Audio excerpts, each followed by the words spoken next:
Hello everyone and welcome back to the channel. आप सबका channel पर बहुत बहुत स्वागत है। मित्रों, चैनल को सब्सक्राइब ज़रूर करिए, वीडियोस को लाइक करिए एंड शेयर ज़रूर करिए। हम लोगों ने पढ़ाई शुरू की है preface to the standards on quality control, standards on auditing, review, other assurance and related services की। अब ये जो प्रीफेस है, इसका मतलब क्या होता है? एक इंट्रोडक्टरी डॉक्यूमेंट, यानी हमारे जितने भी ऑडिटिंग एंड एश्योरेंस का जो सब्जेक्ट होता है CA intermediate and CA final level पे, उसमें जितने भी स्टैंडर्ड्स है आपके, उन सारे स्टैंडर्ड्स के लिए एक कॉम्प्रहेंसिव इंट्रोडक्टरी स्टेटमेंट है, उसे कहा जाता है प्रीफेस। इस वीडियो में हम लोग डिस्कस करने वाले हैं टॉपिक नंबर 2 में पैराग्राफ नंबर 3 को। टॉपिक नंबर 2 है हमारा standards issued by the auditing and assurance standard board. AASB का फुल फॉर्म क्या है? Auditing and assurance standard board under the authority of the council of the ICAI, यानी हमारा institute of chartered accountants of India. उसकी एक council होती है, उस काउंसिल आईसीएआई की काउंसिल के अंतर्गत हमारा ऑडिटिंग एंड एश्योरेंस स्टैंडर्ड का बोर्ड आता है, और वो engagement and quality control standards को ड्राफ्ट करना, इशू करना और इम्प्लीमेंट करना, ये सारी चीज़ें हैंडल करता है। अब मैं आपको लेके चलता हूँ हमारे ओरिजिनल बेयर टेक्स्ट के अंदर। अब देखो, यहाँ पर हमारा टॉपिक नंबर 1 जो है इंट्रोडक्शन, पैराग्राफ नंबर 1-2 डिस्कस हो चुका है। इस वीडियो में हम लोग डिस्कस करने वाले हैं standards issued by the AASB under the authority of the council, जो कि पैराग्राफ नंबर 3 और पैराग्राफ नंबर 4, ऐसे 2 पैराग्राफ्स में आपको डिस्कशन मिलने वाला है। तो ये वीडियो कंप्लीटली फोकस करेगा केवल और केवल पैराग्राफ नंबर 3 पर। अगला वीडियो जो रहेगा वो पैराग्राफ नंबर 4 के डिस्कशन के बारे में होने वाला है। तो मैं आपको यहाँ पर ओरिजिनल टेक्स्ट दिखा देता हूँ। ये आ गया हमारा topic number 2, standards issued by the auditing and assurance standard board under the authority of the council of ICAI. तो पैराग्राफ नंबर 3 जो है उसमें इतना सारा डेटा है, ये डेटा हमें डिस्कस करना है। वापस अपने नोट्स में आ जाते हैं। पैराग्राफ नंबर 3 का टाइटल क्या है मित्रों? Engagement and quality control standards. यानी इस पैराग्राफ को पढ़ने के बाद ऑडिटिंग के फील्ड में कितने सारे institute of chartered accountants of India ने कौन से स्टैंडर्ड्स इशू किए हैं, उनकी एप्लीकेबिलिटी क्या है और उनका स्टेटस क्या है, ये सारी चीज़ें हमें पैराग्राफ नंबर 3 को पढ़ने के बाद समझने वाली है। तो उसके एक्सप्लेनेशन में जब पैराग्राफ नंबर 3 का बेयर टेक्स्ट मैंने पढ़ा, बेयर टेक्स्ट यानी ओरिजिनल टेक्स्ट को पढ़ने के बाद मुझे कुछ की पॉइंट्स ध्यान में आए। वो की पॉइंट्स में पहले आप लोगों के साथ डिस्कस करता हूँ और उसके बाद फिर हम डिटेल्ड एक्सप्लेनेशन में जंप करेंगे। सबसे पहला point, engagement standards comprehensive overview, यानी पैराग्राफ नंबर 3 में जो हमारे engagement and quality control standards है, उसका कॉम्प्रहेंसिव ओवरव्यू मुझे मिला। सबसे पहला तो कितने प्रकार के स्टैंडर्ड्स है वो आपको यहाँ पे समझ में आ जाएगा। सबसे पहला होता है मित्रों स्टैंडर्ड्स ऑन ऑडिटिंग, जिसे हम शॉर्ट फॉर्म कहते हैं एसएज। उसकी हम लोग डेफिनेशन, शॉर्ट डेफिनेशन देखेंगे, उसका पर्पस देखेंगे एंड एग्जांपल, प्रैक्टिकल यूज किस तरीके से होता है एसएस का, वो देखेंगे। दूसरा स्टैंडर्ड हमें मिलता है स्टैंडर्ड ऑन रिव्यू एंगेजमेंट्स, यानी फाइनेंशियल इंफॉर्मेशन का जो एक सर्टिफाइड प्रोफेशनल यानी चार्टर्ड अकाउंटेंट रिव्यू करता है, उसको उस प्रोफेशनल सर्विस को प्रोवाइड करने के लिए भी कुछ स्पेसिफिक स्टैंडर्ड्स हमें फॉलो करने पड़ते हैं, उन्हें कहा जाता है standards on review engagement, short में हम उसे कहते हैं एसआरई। उसकी भी हम लोग definition, purpose and example of use, यानी प्रैक्टिकली कहाँ पे वो यूज होता है, ये सारी चीजें हम लोग देखने वाले। तो जैसा कि आप देखोगे एक यूनिफॉर्म फॉर्मेट हम फॉलो करेंगे। हर एक स्टैंडर्ड का definition, purpose, example, definition, purpose, example, similar format आपको मिलने वाला है। तीसरा स्टैंडर्ड यानी तीसरी प्रोफेशनल सर्विस एक चार्टर्ड अकाउंटेंट कौन सी प्रोवाइड करता है, वो होती है एश्योरेंस एंगेजमेंट्स। तो एश्योरेंस एंगेजमेंट में भी हाई क्वालिटी इंश्योर करने के लिए सर्टन स्टैंडर्ड्स हमें फॉलो करने पड़ते हैं। उन स्टैंडर्ड्स को कहा जाता है standards on assurance engagements, short form में हम उसे कहते हैं एसएई। चौथा स्टैंडर्ड हमारा आता है स्टैंडर्ड्स ऑन रिलेटेड सर्विसेज, उसे शॉर्ट फॉर्म में हम कहते हैं एसआरएस। उसकी भी हम definition, purpose and example of use यहाँ पर डिस्कस करने वाले हैं। अब मुझे आप एक बात बताओ, हम लोगों को ये तो पता चल गया कि भाई साहब जो कॉम्प्रहेंसिव ओवरव्यू है, उस कॉम्प्रहेंसिव ओवरव्यू में हमें ये पता चल गया कि कुल मिलाकर एक चार्टर्ड अकाउंटेंट को institute of chartered accountants of India ने इशू किए हुए 4 कैटेगरी के स्टैंडर्ड्स को फॉलो करना पड़ता है। Standards on auditing, standards on review engagement, standard on assurance engagement and standard on related services. जब भी एक प्रोफेशनल कोई अपनी सर्विस प्रोवाइड करेगा as an individual, as a sole proprietor, as a partnership firm, as an LLP, तो उसे जो अगर ऑडिटिंग की सर्विस प्रोवाइड कर रहा है तो उसे स्टैंडर्ड्स ऑन ऑडिटिंग फॉलो करने पड़ेंगे। अगर रिव्यू एंगेजमेंट की सर्विस प्रोवाइड कर रहा है तो standards on review engagements follow करने पड़ेंगे। अगर एश्योरेंस एंगेजमेंट की सर्विस प्रोवाइड कर रहा है तो obviously standards on assurance engagement follow करने पड़ेंगे। और अगर रिलेटेड सर्विसेज कोई जनरल सर्विस प्रोवाइड कर रहा है with respect to financial information, financial statements या जो भी एंटिटी की जरूरत है, तो उस हिसाब से उन्हें स्टैंडर्ड्स ऑन रिलेटेड सर्विसेज को फॉलो करना पड़ेगा। 4 प्रकार के स्टैंडर्ड्स है जो आपके सर्विसेज पे, आपके काम के ऊपर एप्लीकेबल होते हैं। SAs, SRE, SAE and SRS, ये अपने दिमाग में as a chartered accountancy professional बिल्कुल फिक्स कर लेना है आप लोगों को। ठीक है, और इन चारों स्टैंडर्ड्स का हम क्या डिस्कस करने वाले हैं शॉर्ट में, एकदम शॉर्ट में, definition, purpose and example of use. उसके बाद में आपके लिए ये जानना जरूरी होगा कि इन चारों स्टैंडर्ड्स के प्रैक्टिकल इंप्लीकेशंस क्या होते हैं। इसीलिए हम डिस्कस करने वाले हैं practical implications of engagement standards. यहाँ पे हम लोग डिस्कस करेंगे the engagement standards, that is SA, SRE, SAE and SRS focus on guiding professionals in delivering high quality services specific to their engagements. तो सबसे मेन ऑब्जेक्टिव क्या होता है किसी भी स्टैंडर्ड को फॉर्मुलेट करना, उसको इशू करना और उसको इम्प्लीमेंट करने के पीछे एक ही कोर ऑब्जेक्टिव होता है, डिलीवरिंग हाई क्वालिटी सर्विसेज, जो एज अ चार्टर्ड अकाउंटेंट हमें प्रोवाइड करनी होती है। तो एज अ चार्टर्ड अकाउंटेंट हमें इन चारों स्टैंडर्ड्स के बारे में जानकारी होना बहुत बहुत आवश्यक है। आप ये कह सकते हो कि इन चारों स्टैंडर्ड्स के बारे में कंप्लीट जानकारी हमें होना मैंडेटरी है। ठीक है, तो इसमें देखो, here are their practical implications. Standards on auditing, reliability, standards on auditing का इम्पैक्ट यानी इम्प्लीकेशन क्या क्या होता है। ऐसे को फॉलो करने के बाद हम जनरेट कर सकते हैं रिलायबिलिटी ऑफ फाइनेंस, हम एस्टैब्लिश कर सकते हैं रिलायबिलिटी ऑफ फाइनेंशियल रिपोर्टिंग, हम इंश्योर कर सकते हैं कंप्लायंस विथ लॉज, और जो स्टेक होल्डर्स होते हैं that means users of financial information, जो 2 कैटेगरीज में डिवाइड किए गए हैं, internal users and external users. तो उन स्टेक होल्डर्स को हम एनहांस्ड ट्रस्ट प्रोवाइड कर सकते हैं in the form of reasonable assurance, या फिर आप कह सकते हो ऑडिट ओपिनियन, जो हम ऑडिट रिपोर्ट में प्रोवाइड करते हैं। उसके बाद में स्टैंडर्ड ऑन रिव्यू एंगेजमेंट, जो कि आपका होता है एसआरई, उसमें उन चीज़ों को फॉलो करके, इन स्टैंडर्ड्स को फॉलो करके हम क्या इंश्योर कर सकते हैं, timely reporting, cost effective assurance and identification of issues. ये जो एश्योरेंस है, सॉरी, ये जो रिव्यू है, review is different from auditing. हर एक प्रकार यहाँ पे अलग अलग सर्विसेज बताई गई है और वहाँ पे हमारा एक्सटेंट ऑफ वर्क यानी कितने डिटेल में हम काम करेंगे, इसमें वेरिएबिलिटी रहेगी। ऑडिट में हम एक्सटेंसिव काम करेंगे, रिव्यू में हम केवल फाइनेंशियल इंफॉर्मेशन का रिव्यू करेंगे, यानी बहुत ज़्यादा डिटेल में चेकिंग नहीं होता है और इसका स्कोप लिमिटेड होता है। रिव्यू में स्पेसिफिक फाइनेंशियल इंफॉर्मेशन का रिव्यू होता है, ऑडिट में ओवरऑल फाइनेंशियल स्टेटमेंट्स का ऑडिट होता है, यानी pervasive financial statements, complete set of financial statements का ऑडिट होता है। तो फाइनेंशियल स्टेटमेंट के कौन से हिस्से पे हम काम करने वाले हैं या कंप्लीट फाइनेंशियल स्टेटमेंट पे हम काम करने वाले हैं, ये सारा डिसीजन होने के बाद फिर डिसाइड होगा कि हम किस तरीके की सर्विसेज प्रोवाइड करने वाले हैं और हमें कौन से स्टैंडर्ड्स अप्लाई होंगे, कौन से स्टैंडर्ड्स हमें मैंडेटरीली फॉलो करने पड़ेंगे। स्टैंडर्ड्स ऑन रिव्यू एंगेजमेंट्स, इसका प्रैक्टिकल इंप्लीकेशन क्या होगा, timely reporting, cost effective assurance and identification of issues. उसके बाद में standards on assurance engagements which are also known as SAE, इसके प्रैक्टिकल इंप्लीकेशंस क्या होंगे, enhance decision making, broad application and regulatory compliance.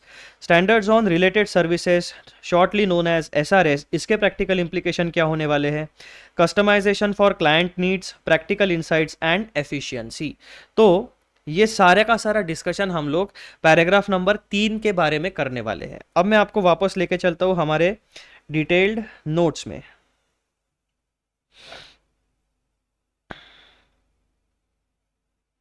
तो ये वाला जो पोर्शन है this is known as bare text, original text है, मैंने कॉपी पेस्ट करके आपके रेफरेंस के लिए यहाँ पर प्रोवाइड की है। तो हमारा एज यूजुअल हम जो प्रोसेस फॉलो करते हैं वो प्रोसेस किस तरीके की होती है, सबसे पहले हम ओरिजिनल टेक्स्ट को पढ़ेंगे एंड देन एक्सप्लेनेशन को समझेंगे।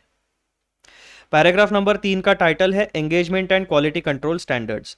The following standards issued by the auditing and assurance standard board under the authority of the council are collectively known as engagement standards. यानी एंगेजमेंट मतलब क्या, अपॉइंटमेंट यानी कोई एंटिटी अगर किसी चार्टर्ड अकाउंटेंट को अपॉइंट करती है तो ऐसा कहा जाएगा कि भाई साहब एक एंटिटी ने एक ऑडिटर को एंगेज किया है टू रिसीव सम सर्विसेज। एक ऑडिटर, एक चार्टर्ड अकाउंटेंट कुछ सर्विसेज प्रोवाइड करेगा, तो ये जो ट्रांजैक्शन होता है, ये जो अपॉइंटमेंट होती है, उसे कहा जाता है एंगेजमेंट। और हम जो प्रोफेशनल सर्विस प्रोवाइड करने वाले हैं, हम जो एंगेजमेंट परफॉर्म करने वाले हैं, जो एक्टिविटी परफॉर्म करने वाले हैं, उसको स्टैंडर्डाइज करने के लिए टू मेक श्योर कि हमारी प्रोवाइड की गई सर्विस हाई क्वालिटी की होगी, हमने यानी हमारे प्यारे इंस्टीट्यूट ने डेवलप किए हैं चार प्रकार के स्टैंडर्ड्स। और इन 4 प्रकार के स्टैंडर्ड्स को कलेक्टिवली कहा जाता है एंगेजमेंट स्टैंडर्ड्स। यानी जो प्रोफेशनल सर्विसेज हम ऑडिटिंग एंड एश्योरेंस की फील्ड में प्रोवाइड करने वाले हैं,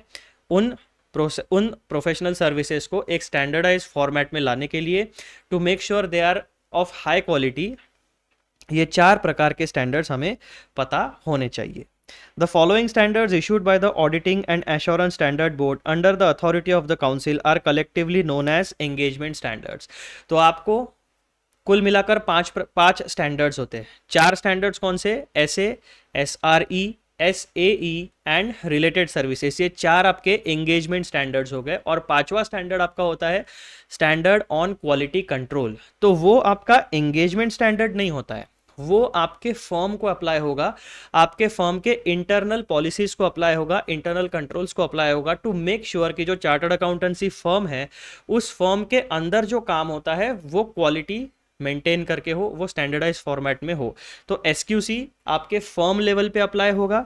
और ये 4 स्टैंडर्ड्स जो है ये आपके प्रोफेशनल सर्विसेज को अप्लाई होने वाली है।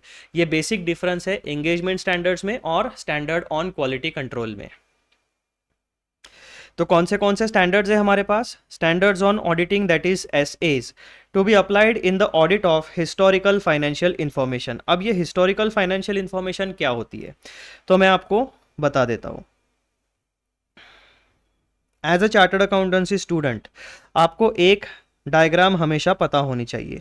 वो डायग्राम कौन सी है? समय की डंडी। This is your financial year. Financial year आपका होता है इन जनरल 12 महीनों का, ठीक है।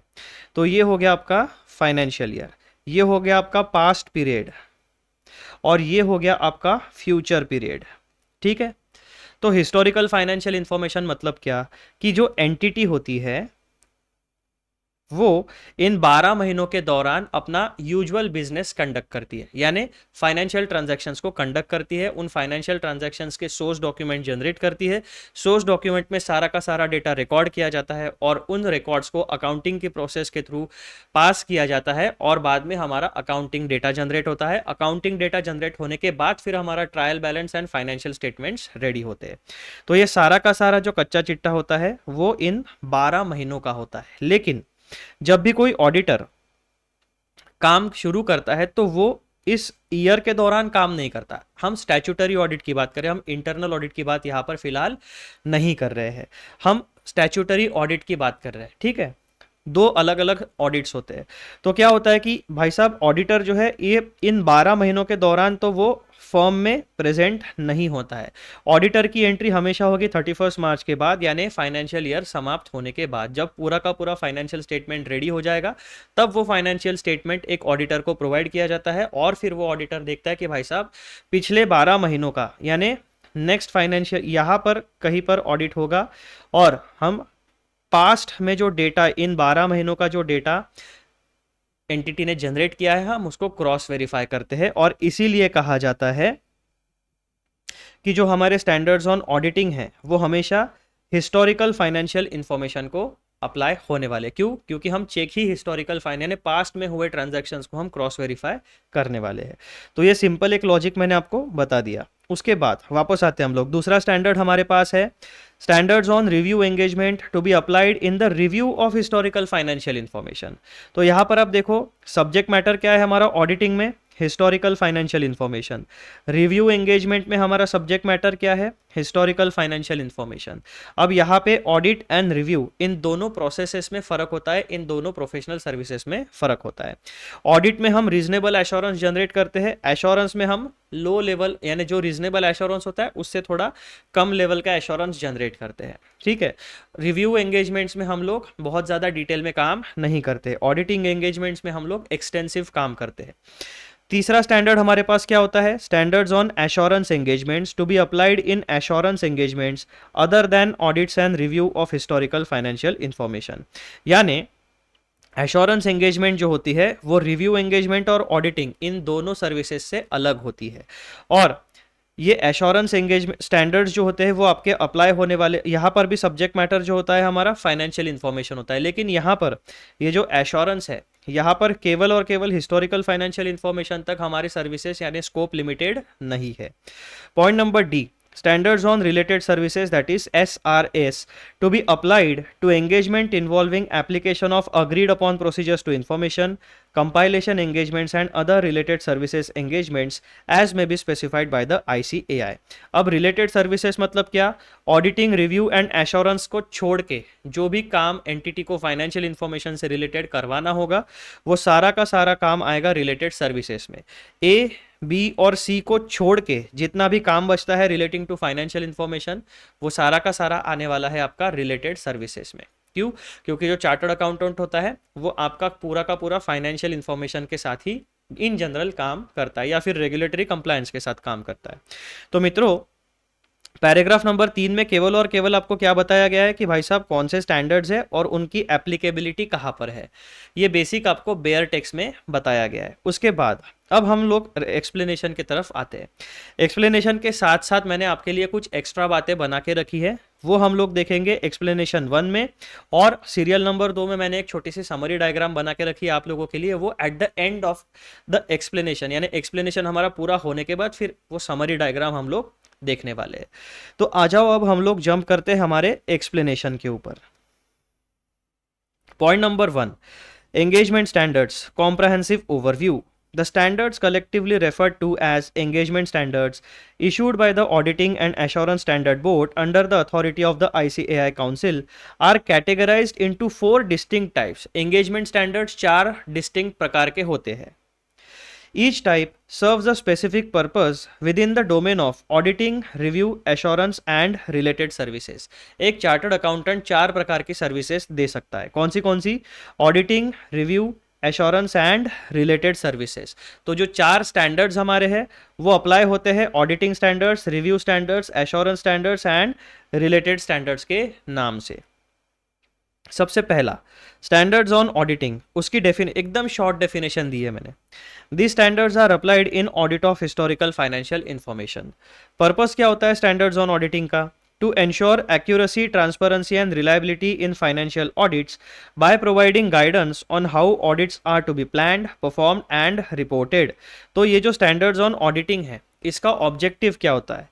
To ensure accuracy, transparency and reliability in financial audits. यानी एक चार्टर्ड अकाउंटेंट जब भी किसी फाइनेंशियल स्टेटमेंट का ऑडिट करेगा तो उसके काम करने के तरीके में एक्यूरेसी होनी चाहिए, यानी उसके ओपिनियन एक्यूरेट होने चाहिए। काम करने के तरीकों में, प्रोसीजर्स में ट्रांसपेरेंसी होनी चाहिए एंड वो जो काम करता है वो रिलायबल होना चाहिए, ट्रस्टवर्दी होना चाहिए। अब एक्यूरेसी, ट्रांसपेरेंसी एंड रिलायबिलिटी ये तभी आप अचीव कर पाओगे जब आप ऑडिट को सही तरीके से प्लान करोगे, सही तरीके से परफॉर्म करोगे यानी एग्जीक्यूट करोगे, और सही तरीके से जेन्युइनली ऑडिट एविडेंस को गैदर करके रीजनेबल एश्योरेंस जब आप जनरेट करोगे तब आप ऑडिट रिपोर्ट अच्छे तरीके से बना सकते हो। तो स्टैंडर्ड्स ऑन ऑडिटिंग मोटा मोटी आपको क्या बताता है भाई साहब? Accuracy, transparency and reliability in financial audits, और हमारे जैसे प्रोफेशनल्स को गाइडेंस प्रोवाइड करता है इन रिस्पेक्ट ऑफ ऑडिट्स, उनको प्लान कैसे करना है, परफॉर्म कैसे करना है और रिपोर्टिंग कैसे करना है। Example of use, auditing financial statements of companies for regulatory filings, investor confidence and statutory compliance.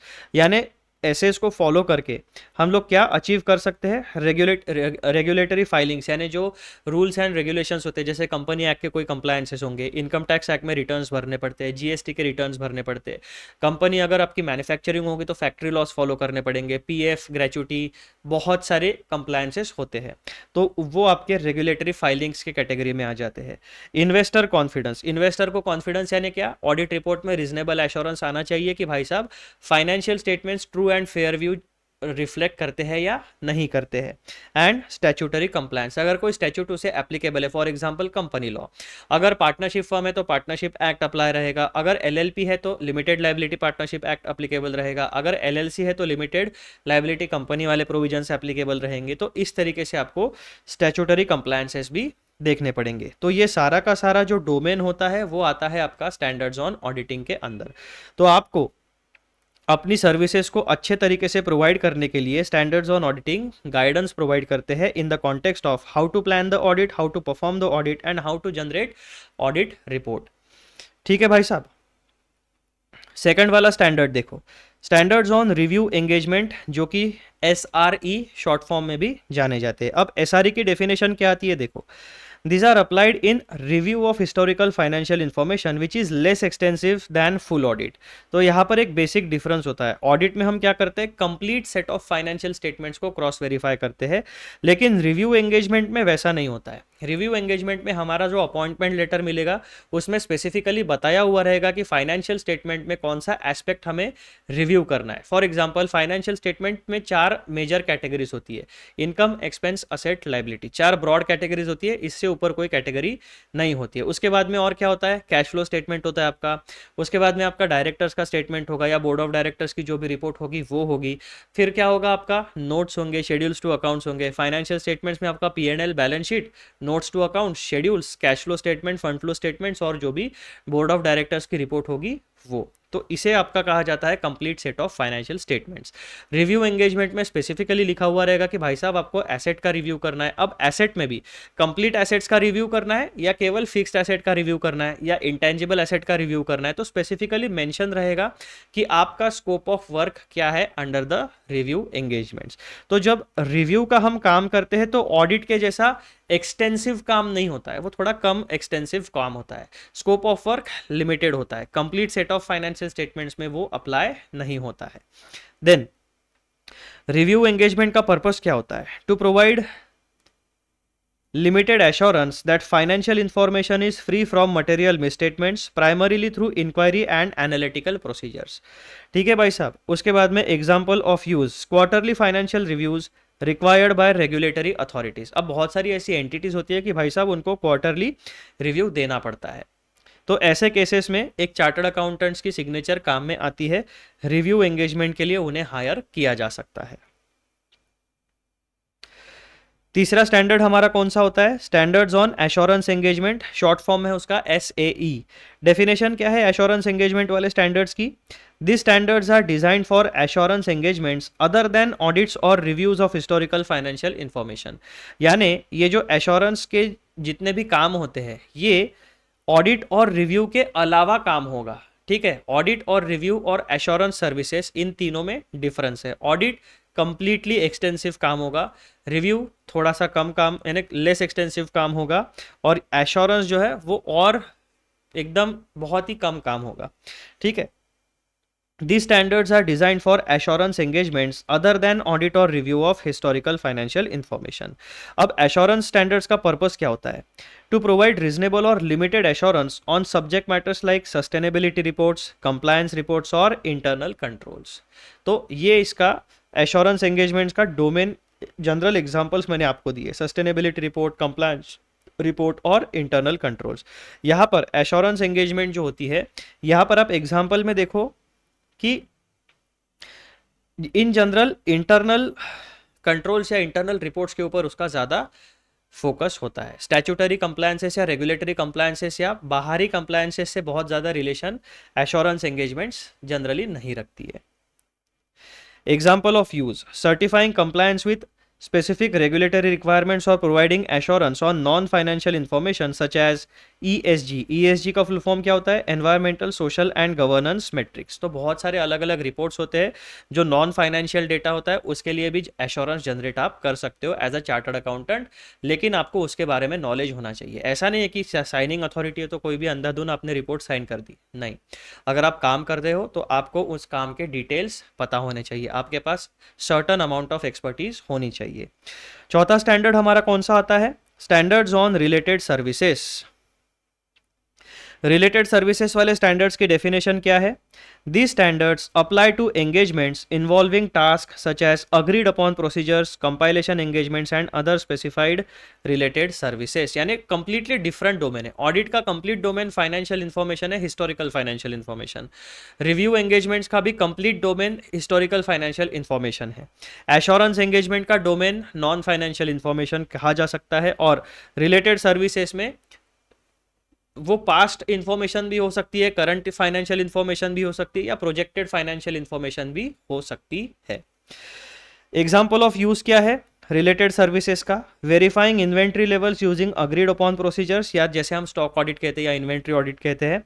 Compiling financial statements based on client provided data, या कंपाइलेशन एंगेजमेंट्स यानी कंसोलिडेटेड फाइनेंशियल स्टेटमेंट बना के दो, अलग अलग क्वार्टर के, मंथली, वीकली, जो भी आपका। अगर एक एंटिटी है वो क्या कहती है कि भाई साहब एक महीने का मुझे डेटा चाहिए, लेकिन वो डेटा वीकली मुझे चाहिए, और वीकली डेटा जनरेट करो, at the end of the month मुझे मंथली फाइनेंशियल स्टेटमेंट्स देना। तो ये क्या हो गया?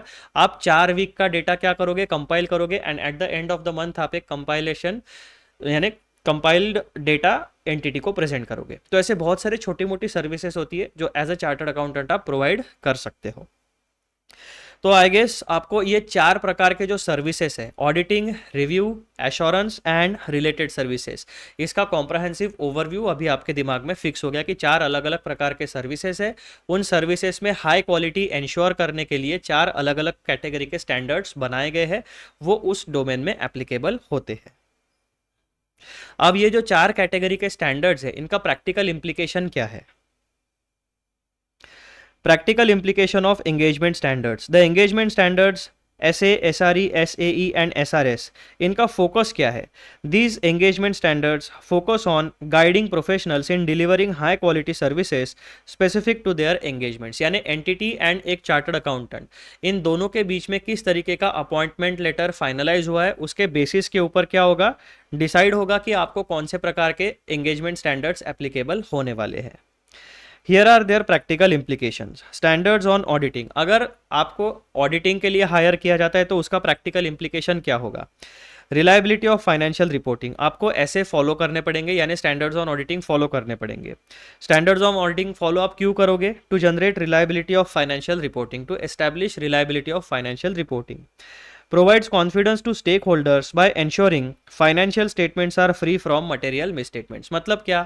आप ऑडिट करोगे, ऑडिट एविडेंस गैदर करोगे, गैदर किया हुआ ऑडिट एविडेंस पे आप डिसाइड करोगे कि रीजनेबल एश्योरेंस जनरेट हो रहा है या नहीं हो रहा है, एंड अकॉर्डिंगली आप अपने ऑडिट रिपोर्ट में बताओगे कि भाई साहब ये फाइनेंशियल स्टेटमेंट्स जो है true and fair nature reflect करते हैं या नहीं करते हैं। Point number 2, compliance with laws, assist auditors in complying with regulatory requirements like the Companies Act और tax audits। तो स्टैंडर्ड्स ऑन ऑडिटिंग में आपको कंप्लीट गाइडेंस प्रोवाइड किया जाएगा कि अलग अलग स्टैट्यूट्स जो होते हैं, अगर वो स्टैट्यूट्स की प्रोविजंस हमारे एंटिटी को एप्लीकेबल होती है तो ऑडिट के दौरान उन स्टैट्यूटरी कंप्लायंस को किस तरीके से चेक किया जाएगा, उनकी रिपोर्टिंग किस तरीके से होगी, और हमारे क्या क्या की पॉइंट्स है जो हमें ध्यान में रखना है, ये सारा का सारा गाइडेंस आपको स्टैंडर्ड्स ऑन ऑडिटिंग में मिलने वाला है। उसके बाद point number 3, improved stakeholder trust, enhances investor confidence in audited financial statements by ensuring transparency and accountability। अगर आप स्टैंडर्ड ऑन ऑडिटिंग फॉलो करते हो तो आपको ये 3 चीज़ें अवश्य मिलेगी। पहला, reliability of financial reporting, compliance with laws, इसमें गाइडेंस मिलेगा, and improved stakeholder trust. आप रीजनेबल एश्योरेंस सही तरीके से जनरेट कर पाओगे, जिसकी वजह से जो स्टेक होल्डर्स होते हैं यानी users of financial information, internal users, external users, इन दोनों को फाइनेंशियल इंफॉर्मेशन की ज़रूरत होती है to make their own economic decisions.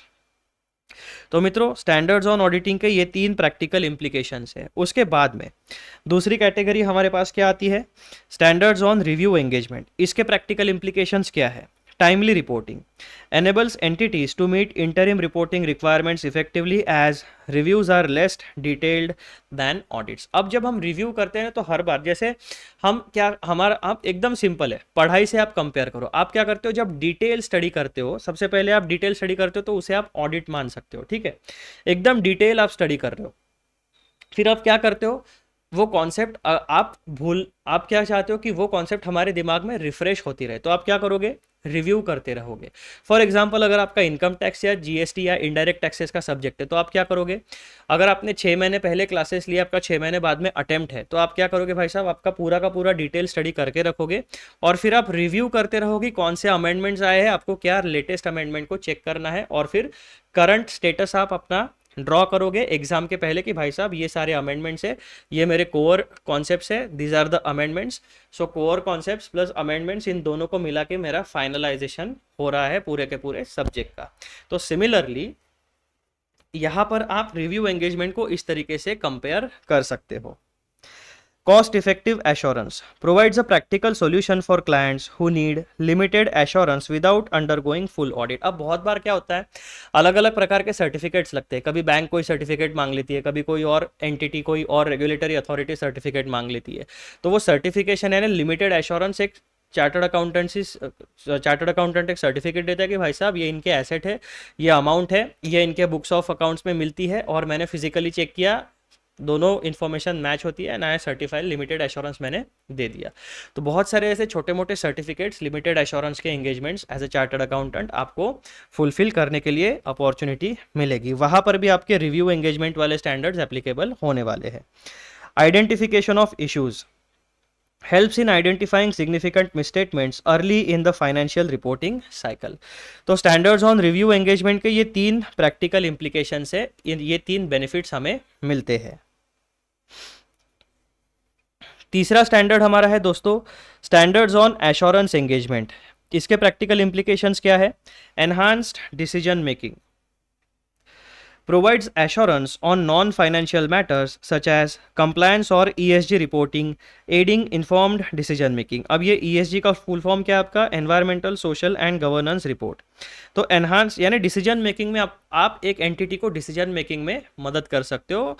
वो क्या करेगा, आपको हायर करेगा, भाई साहब ये हमने डेटा कंपाइल किया, ये रिपोर्ट बनाई है, आप इसको गो थ्रू करो, आपके हिसाब से क्या आपका ओपिनियन है वो रिपोर्ट बना के हमें प्रोवाइड करो। दूसरा इम्प्लीकेशन क्या है, broad application, addresses specific client requirements beyond financial audit such as verifying internal controls और प्रोसेसेस। तो यहाँ पर आपका डोमेन बता दिया कि भाई साहब ये जो एश्योरेंस एंगेजमेंट है इनकी एप्लीकेबिलिटी ब्रॉड है, केवल फाइनेंशियल स्टेटमेंट्स तक सीमित नहीं है। रेगुलेटरी कंप्लायंस, तीसरा प्रैक्टिकल इम्प्लीकेशन क्या है, regulatory compliance facilitates compliance with sector specific requirements, example sustainability और governance assurance। तो ये ऐसे बहुत सारे अलग अलग प्रकार के डेटा जो है हमारे पास होते हैं। तो ये कंप्लीट एक्सप्लेनेशन आपका जो है पैराग्राफ नंबर 3 का मैंने आपको प्रोवाइड कर दिया है, यानी पैराग्राफ नंबर 3 में हम लोगों ने कॉम्प्रहेंसिव ओवरव्यू कंप्लीट किया है रिगार्डिंग एंगेजमेंट स्टैंडर्ड्स। अब हमारी 2 बातें बची हुई है, पहला एक्सप्लेनेशन 1 और दूसरा सीरियल नंबर 2 जो मैंने आपके लिए क्लास नोट्स में प्रिपेयर करके रखा हुआ है। अब यहाँ पर जो है मैं सबसे पहले आपको लेके चलता हूँ एक्सप्लेनेशन 1 में। यहाँ पर मैं आपको कंपैरेटिव एनालिसिस बताने वाला हूँ, बहुत ध्यान से सुनना है आप लोगों को और स्क्रीन के ऊपर देखते रहना है ताकि आपका कॉन्सेप्ट जो है वो एकदम अच्छे तरीके से प्रिपेयर हो जाए। तो देखो भाई साहब, सबसे पहला टेबल हम देखने वाले हैं applicability and status of engagement and quality control standards. 3 column आपके सामने है, पहला स्टैंडर्ड, दूसरा एप्लीकेबिलिटी और तीसरा स्टेटस एंड अथॉरिटी। तो सबसे पहला जो स्टैंडर्ड हमारे सामने आता है वो है standard on auditing, shortly known as SA। ऐसे की एप्लीकेबिलिटी कहाँ पे होती है, applied in the audit of historical financial information. ठीक है, इसका स्टेटस क्या है, status and authority, issued by the auditing and assurance standard board under ICAI council. और ये सारे ऐसे जो है ये होते हैं mandatory for all kinds of audits. दूसरा, स्टैंडर्ड्स ऑन रिव्यू एंगेजमेंट्स, इनकी ये कहाँ पर एप्लीकेबल होंगे? Applied in the review of historical financial information. इनका स्टेटस एंड अथॉरिटी क्या है? देखो, जो इशूइंग अथॉरिटी है वो हमेशा auditing and assurance standard board ही रहने वाली है सारे के सारे एंगेजमेंट स्टैंडर्ड्स में। तो इनका जो SRE है हमारे, स्टैंडर्ड ऑन रिव्यू एंगेजमेंट, ये भी मैंडेटरी है फॉर रिव्यू एंगेजमेंट। जब भी कोई चार्टर्ड अकाउंटेंट एक रिव्यू एंगेजमेंट परफॉर्म करेगा with respect to historical financial information, उसे मैंडेटरीली SRE को फॉलो करना पड़ेगा, यानी जो गाइडेंस SRE में बताया गया है उसके अनुसार ही आपको काम करना पड़ेगा। फिर देखो, तीसरा स्टैंडर्ड हमारे सामने कौन सा आता है? Standard on assurance engagement, applied in assurance engagements other then audit and review of historical financial information. यानी एश्योरेंस एंगेजमेंट जो है वो हिस्टोरिकल फाइनेंशियल इंफॉर्मेशन को छोड़ के अदर इंफॉर्मेशन के ऊपर अप्लाई होने वाला है, that means non financial information के ऊपर। issued by the AASB under ICAI Council applicable to non audit assurance engagements, यानी ऑडिट और एश्योरेंस में एप्लीकेबल नहीं होगा। चौथा स्टैंडर्ड हमारे सामने आता है standards on related services, applied in agreed upon procedures, compilation engagements and other related services, issued by the AASB under ICAI council, applicable based on ICAI specifications. और पांचवा स्टैंडर्ड हमारे सामने आता है SQC, जो है standard on quality control. Standard on quality control के बारे में हम लोग पैराग्राफ नंबर 4 में डिस्कशन करने वाले हैं। करंटली हमने पैराग्राफ नंबर 3 डिस्कस किया है, पैराग्राफ नंबर 4 मैं अगले वीडियो में डिस्कस करने वाला हूँ, लेकिन कंपैरेटिव एनालिसिस के लिए मैंने कंप्लीट टेबल बनाया है और उसमें SQC को भी मैंने इंक्लूड कर लिया, तो चिंता करने की कोई बात नहीं है। नेक्स्ट वीडियो में SQC के बारे में कंप्लीट जानकारी आपको मिलने वाली है। स्टैंडर्ड ऑन क्वालिटी कंट्रोल का अब कहाँ पे अप्लाई होगा? Apply to all professional services covered under engagement standards, यानी ये चारों प्रकार के जो स्टैंडर्ड्स हैं, SA, SRE, SAE and SRS, इन चार डोमेन में अगर एक चार्टर्ड अकाउंटेंट सर्विस प्रोवाइड करता है तो उसको मैंडेटरीली SQC फॉलो करना पड़ेगा, यानी SQC की एप्लीकेबिलिटी चारों डोमेन की सर्विसेज में आपको होने वाली है।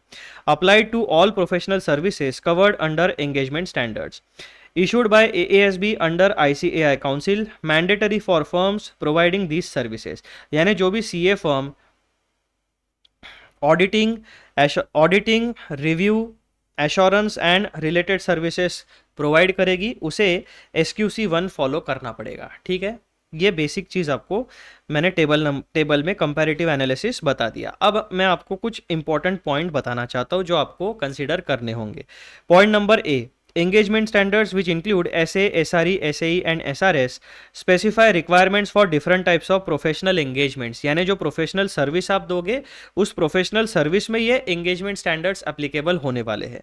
Point number B, quality control standard यानी SQC जो है हमारा standard on quality control ensure uniform quality management across all engagements, यानी ये जो SQC है ये इन चारों एंगेजमेंट सर्विसेज में एप्लीकेबल होने वाला है।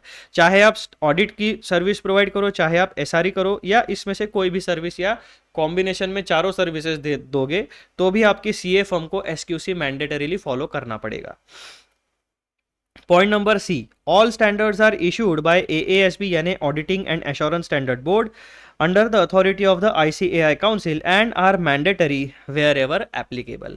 So I hope कि ये टेबल जो है इसने आपको एक complete birds eye view provide किया कि भाई साहब किस तरीके का स्टेटस एंड एप्लीकेबिलिटी इन चारों 5 प्रकार के स्टैंडर्ड्स की होती है। 5 प्रकार के स्टैंडर्ड्स है, 4 स्टैंडर्ड सर्विसेज को एप्लीकेबल होंगे और 1 स्टैंडर्ड CA फर्म को एप्लीकेबल होने वाला है। दूसरा टेबल मैं आपको अभी बताने वाला हूँ। दूसरे टेबल में हम क्या देखेंगे? Difference between standards on quality control यानी SQC, यानी difference between SQC and difference between engagement standards, दोनों डिफरेंट कैसे है ये जानकारी आपको इस टेबल से मिलने वाली है। सबसे पहला कॉलम हमारा है बेसिस ऑफ डिफरेंस, दूसरा कॉलम है स्टैंडर्ड्स ऑन क्वालिटी कंट्रोल और तीसरा कॉलम हमारा है एंगेजमेंट स्टैंडर्ड्स। सेकंड कॉलम में SQC कवर होगा और थर्ड कॉलम में SA, SRE, SAE and SRS चारों एंगेजमेंट स्टैंडर्ड्स को कंबाइंडली हमने यहाँ पे कवर किया है। सो बेसिस ऑफ डिफरेंस, सबसे पहला पॉइंट, SQC का पर्पस क्या होता है? Establishes quality control policies and procedures for CA firms, यानी एंटायर फर्म, यानी जो आपका एंगेजमेंट पार्टनर है, उसके बाद में जो आपके सीनियर टीम मेंबर्स है, उसके बाद में आपका जो स्टाफ है, जो आपके ऑडिट असिस्टेंट्स है, जो आपके आर्टिकल असिस्टेंट्स है, इन सारे लोगों को SQC 1 एप्लीकेबल होने वाला है। SQC 1 क्या इंश्योर करता है quality control policies and procedures for firm. Engagement standards का पर्पस क्या है? Provides principles and requirements for conducting professional engagements. यानी एक सीए फर्म में जो लोग काम करते हैं, ये सर्विसेज अगर वो प्रोवाइड करेंगे तो इन सर्विसेज को प्रोवाइड करने के लिए प्रिंसिपल्स एंड रिक्वायरमेंट्स क्या क्या है, पूरा का पूरा गाइडेंस आपको engagement and quality control standards provide करने वाले हैं। स्कोप क्या होता है एसक्यूसी का? Applies to all professional services covered under the engagement standard. यानी एसक्यूसी जो है इन चारों सर्विसेज में आपको मैंडेटरीली फॉलो करना पड़ेगा। स्कोप ऑफ एंगेजमेंट स्टैंडर्ड्स क्या है? Applies to specific types of professional engagements, audit, review, assurance, related services. यानी आप ऑडिट की सर्विस प्रोवाइड करोगे तो स्टैंडर्ड्स ऑन ऑडिटिंग फॉलो करो, रिव्यू प्रोवाइड करोगे तो एसआरई फॉलो करो, एश्योरेंस प्रोवाइड करोगे तो एसएई फॉलो करो, एंड रिलेटेड सर्विस प्रोवाइड करोगे तो एसआरएस फॉलो करो। यानी स्पेसिफिक सर्विसेज को ये चार कैटेगरी, चार प्रकार के स्टैंडर्ड्स एप्लीकेबल है। एसक्यूसी का फोकस क्या है? Ensures consistent quality across all assignments. यानी एक चार्टर्ड अकाउंटेंसी फर्म अगर ये चारों डोमेन में काम कर रही है तो एसक्यूसी क्या इंश्योर करेगा? Consistent quality across all assignments, यानी चारों प्रकार के असाइनमेंट्स में high quality services, standard on quality control ensure करेगा। एंगेजमेंट स्टैंडर्ड्स का फोकस क्या होगा आपके लिए? ensures proper execution of each engagement as per its specific requirement। यानी अगर ऑडिट का काम है तो स्टैंडर्ड्स ऑन ऑडिटिंग इंश्योर करेंगे, हाई क्वालिटी सर्विसेज देना है। सिमिलरली अदर तीन कैटेगरी स्टैंडर्ड्स में भी यही इंश्योर किया जाएगा कि आपको as a professional proper guidance मिले, आप सही तरीके से काम करो एंड ये इंश्योर कर सको कि आप जो सर्विसेज प्रोवाइड कर रहे हो एज अ चार्टर्ड अकाउंटेंट वो एकदम टॉप नॉच सर्विसेज आप प्रोवाइड कर सको। एसक्यूसी की एप्लीकेबिलिटी क्या है? Applies at firm level to maintain overall quality. यानी एसक्यूसी जो है वो आपके फर्म को अप्लाई होने वाली है, ठीक है। Engagement standards applies at the engagement level guiding individual assignments. जो आप स्पेसिफिक काम करोगे उस स्पेसिफिक काम में हर एक स्पेसिफिक एंगेजमेंट में आपको depending on your type of service standards की एप्लीकेबिलिटी डिसाइड होगी। इशूड बाय द एएएसबी बोथ, दोनों के लिए auditing and assurance standard board same है। अब ये पॉइंट मैंने जानबूझ के यहाँ पे दिया है ताकि आपको पता चल सके कि भाई साहब इशूइंग अथॉरिटी कौन है। This is basically not the point of difference but an important point two note. Point number 6, mandatory compliance. Mandatory for all firms performing engagements under ICAI standards. जो भी व्यक्ति institute of chartered accountants of India का member है, certificate of practice लिया है, ICAI से signing authority मिली है, तो आप लोगों को इंस्टीट्यूट ने इशू किए स्टैंडर्ड्स एंड प्रोनाउंसमेंट्स को मैंडेटरीली फॉलो करना पड़ेगा। यानी एसक्यूसी को भी as a chartered accountant professional आपको फॉलो करना पड़ेगा। Mandatory for engagements falling under specific standards. तो चार प्रकार के स्टैंडर्ड्स है, चार प्रकार के सर्विसेज है। जो सर्विस आप प्रोवाइड करोगे वो स्पेसिफिक स्टैंडर्ड्स आपको फॉलो करने पड़ेंगे मैंडेटरीली, कंपल्सरीली। एग्जांपल्स क्या होता है? Firm wide quality control policy, यानी एसक्यूसी का example firm wide quality control policies, ethical requirements for firms. Engagement के क्या होते हैं? Audit procedures, review of financial information, assurance reports and agreed upon procedures. तो इस तरीके से आपका पॉइंट ऑफ डिफरेंसेस इस टेबल में कवर हो गया है। फिर से 3 important point. SQC apply eight firm level and focus on maintaining quality control across all engagements. यानी आपके चार्टर्ड अकाउंटेंसी फर्म में जो इंटरनल काम होगा, यानी प्रॉपर डॉक्यूमेंटेशन होना चाहिए, सारा का सारा काम जो है वो प्रॉपर कम्युनिकेट होना चाहिए between senior partner and the staff and junior members जो आपके असिस्टेंट। तो ट्रांसपेरेंसी होनी चाहिए काम में, एक्यूरेसी होनी चाहिए एंड प्रॉपर डॉक्यूमेंटेशन यानी ऑडिट वर्किंग पेपर सही तरीके से बनने चाहिए। और ultimately from starting point two the end point क्या होगा हमारा? जो भी सर्विस हम दे रहे हैं आइदर वो रिपोर्ट होगी या ऑडिट ओपिनियन होगा या जो भी सर्टिफिकेशन आप दोगे लिमिटेड एश्योरेंस या रीजनेबल एश्योरेंस वाला, वो आपका एकदम सही तरीके से बनना चाहिए। यानी आपको जेन्युइन रिपोर्ट प्रोवाइड करनी है। Point number B, engagement standards apply at the engagement level and provide specific guidance for different types of assignments. Both are mandatory and issued by the AASB under the ICAI Council. तो मित्रों इस तरीके से आपका complete discussion in 2 tables में मैंने category of standards का आपको एकदम बर्ड्स आई व्यू प्रोवाइड किया है। अब मैं आपको लेके चलता हूँ क्लास नोट्स में, जहाँ पे मुझे आपको एक समरी डायग्राम बतानी है। Applicability of engagement and quality control standard. तो हमारी जो चार्टर्ड अकाउंटेंसी की फील्ड है उसका इंडस्ट्री एनवायरनमेंट किस तरीके का है। उस इंडस्ट्री एनवायरनमेंट में दो प्रकार की चीज़ें आपको ध्यान में रखनी है। सबसे पहला एक होता है सर्टिफाइड प्रोफेशनल्स। सर्टिफाइड प्रोफेशनल मतलब कौन? एक चार्टर्ड अकाउंटेंट। एक चार्टर्ड अकाउंटेंट या तो इंडिविजुअल हो सकता है, पार्टनरशिप फर्म हो सकती है, या एलएलपी हो सकती है, depending on the legal status, किस तरीके का रजिस्ट्रेशन उन्होंने लिया है। और ये चार्टर्ड अकाउंटेंसी फर्म जो है आईसीएआई के रूल्स एंड रेगुलेशंस को मानते हुए 4 प्रकार की सर्विसेज दे सकती है: auditing, assurance, review and related services. ठीक है, इतनी बातें आपको क्लियर हो गई। अब ये जो सीए फर्म है इसको मैंडेटरीली एसक्यूसी 1 फॉलो करना पड़ेगा, यानी standard on quality control. Standard on quality control का गोल क्या है? प्रोवाइडिंग हाई क्वालिटी सर्विसेज, यानी आप ये इंश्योर करोगे कि जो चार्टर्ड अकाउंटेंसी फर्म है उसका इंटरनल एनवायरनमेंट जो है वो खुद अपने ऑर्गेनाइजेशन में जो काम करती है वो सही तरीके से करती है, एक सर्टन क्वालिटी मेंटेन करती है, एक सर्टन डिसिप्लिन एंड एक सर्टन पॉजिटिव कल्चर मेंटेन करती है। एसक्यूसी 1 जो है ये फर्म लेवल पे अप्लाई होता है और ये मैंडेटरी है। हर एक चार्टर्ड अकाउंटेंसी फर्म को जो auditing, assurance, review and related services provide करती है उसको एसक्यूसी 1 हमेशा फॉलो करना पड़ेगा। देन एक चार्टर्ड अकाउंटेंट कौन सी सर्विसेज दे सकता है? Auditing, assurance, review and related services. तो ऑडिटिंग के लिए आपको स्टैंडर्ड्स ऑन ऑडिटिंग को फॉलो करना है, एश्योरेंस के लिए आपको एसएई को फॉलो करना है, रिव्यू एंगेजमेंट के लिए आपको एसआरई को फॉलो करना है, एंड रिलेटेड सर्विसेज के लिए आपको एसआरएस। ये 4 प्रकार के स्टैंडर्ड्स है, ये 4 प्रकार के सर्विसेज में एप्लीकेबल है। अगर कोई भी आप इसमें से सर्विस देते हो तो रिलेवेंट स्टैंडर्ड्स आपको फॉलो करने पड़ेंगे।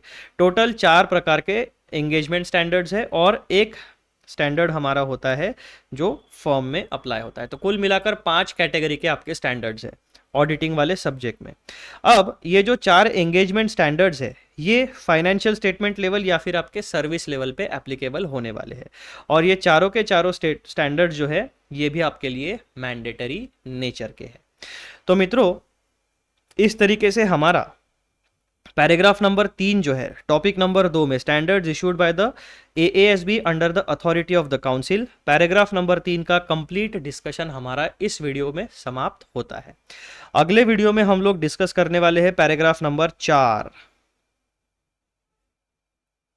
ठीक है, पैराग्राफ नंबर 4 क्या है हमारा? Standards on quality control. ये एकदम छोटा सा पैराग्राफ है लेकिन अच्छे तरीके से हम इसको भी डिस्कस करने वाले हैं। तो ये वीडियो होता है यहाँ पे समाप्त। जाने से पहले एज यूजुअल एक छोटी सी रिक्वेस्ट, चैनल को सब्सक्राइब जरूर करिए, वीडियोस को लाइक करिए एंड शेयर जरूर करिए। चलो अगले वीडियो में मिलते हैं।